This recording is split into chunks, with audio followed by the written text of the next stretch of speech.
Montrealers were promised ice, and they definitely got it. Wednesday night's freezing rainstorm coated the city in a layer of ice, transforming Montreal into a skating rink. Some people even had fun with it. While the storm lived up to its orange alert warning, conditions were not as difficult as some feared. Environment Canada says that's because freezing rain is unpredictable. Freezing rain is always a challenge because it plays a lot with the temperature.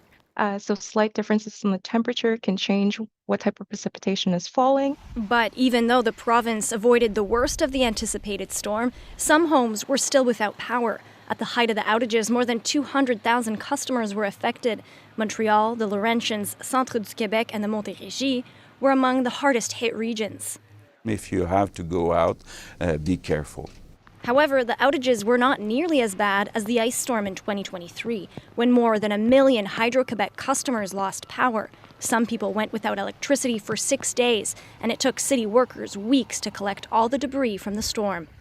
Hydro-Quebec says this time around, their response and the storm were very different than 3 years ago.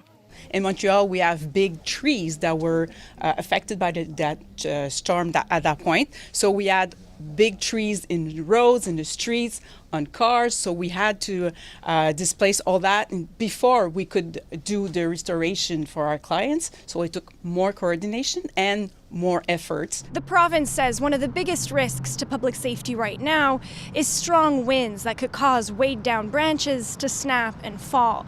While this storm wasn't as bad as many predicted, Environment Canada says it's better to be prepared than to be taken by surprise.